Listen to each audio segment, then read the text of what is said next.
Hello everyone, today we're going to talk about gender and leadership, and we're focusing on how women lead differently than men in the organization.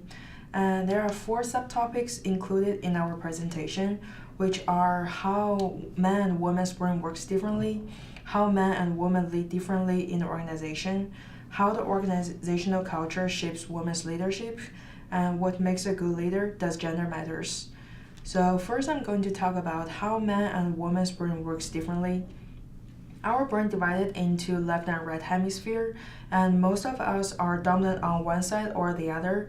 And some of us are primarily left brain thinker, which described as more logical and analytical, and others are primarily right brain thinker, which described as more creative and nonlinear.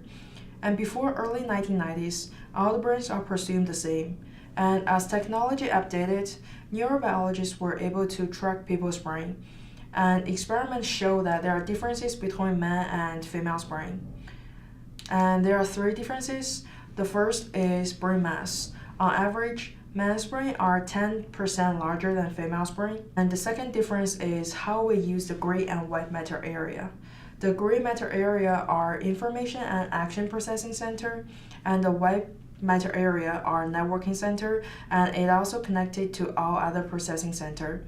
And researchers said men's brain utilize 7 times more gray matter for activities, while females' brain utilize 10 times more white matter for activity, and that's why females tend to be more quickly transition between tasks.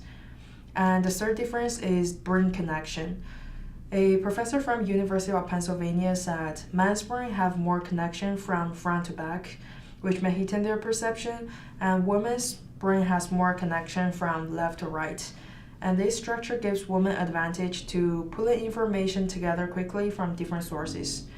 Since men and women's brain works differently, so we believe that those differences will affect how men and women lead in the organization.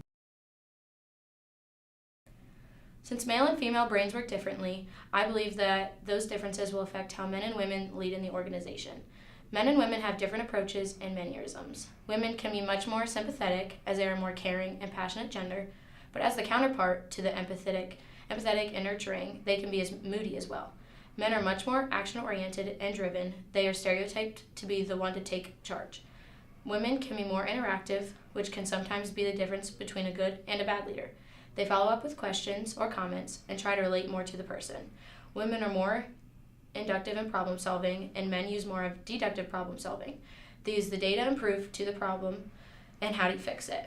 Men are much more competitive, which can make them more successful and driven. And men also enforce discipline more and test your skill to see progress and help. Men and women go about leading an organization very differently. I had a male youth group leader for a few years, and I also had a female leader after he left. The difference is how they taught and led was surprising. I felt I could relate much more to the female leader, but the male leader I learned a lot more from. He taught me well and helped me through my questions, but the female leader I felt was more personal and had a much bigger impact on me.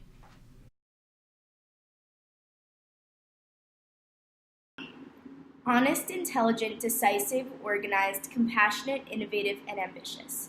These 8 traits are what people believe make up a good leader in our society today. However, men and women tend to weigh these traits very differently. Regarding the top-tier traits, men and women tend to agree.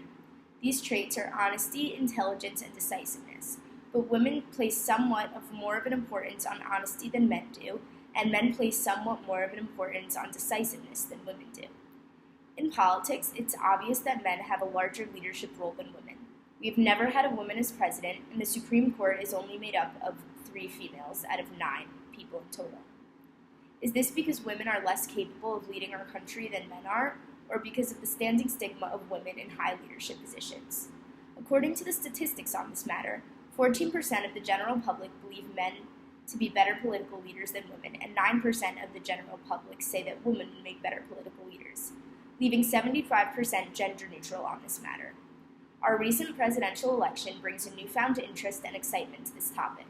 It is evident through research and surveys that Democrats are more enthusiastic about women in leadership positions than Republicans are. And people wonder, did Hillary lose the election solely because she is a woman, or did Americans really think that Trump would be a better leader, despite gender?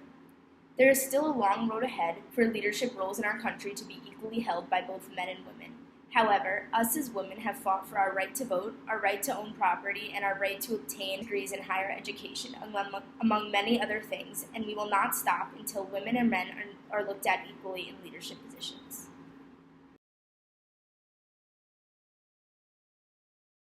Men and women lead differently, not only because of how the brain works, but also because the organizational culture affects women's leadership experience. In many higher education, such as colleges, only 20 to 38% of chief executive officers, chief academic officers, and academic deans are women. A research says that most of the women collegial cultures have values and perspectives that are male-oriented. These organizational cultures challenge women who are trying to advance to leadership, including the wage inequalities and lack of supportive workplace priorities, and furthermore. Also, most of the women who are part of the research were having difficult times managing the time for work and family balance, since women hold the majority share of the parenting and household. Not only through this research, but we can easily see in our everyday lives that it is obvious that women go through more difficult times achieving what they want in society. Most of the women get to leave their workplace intentionally or unintentionally due to the wage inequalities, promotion inequalities, and discrimination of work environment. So here's an example of organizational culture that shapes women's leadership experience. A woman who has worked for 5 years in a company is working hard to be promoted. However, she gets pregnant and needs to give birth soon too. She needs to get off from work and take the maternity leave for a while. When she comes back to work 3 months later, the promotion is not even a thing and her place is taken by someone else, which she gets to have more competitors to fight with for a promotion. This is a very common thing in Korea. Every working woman goes through this after they get married. This is how the organizational culture shapes women's leadership experiences.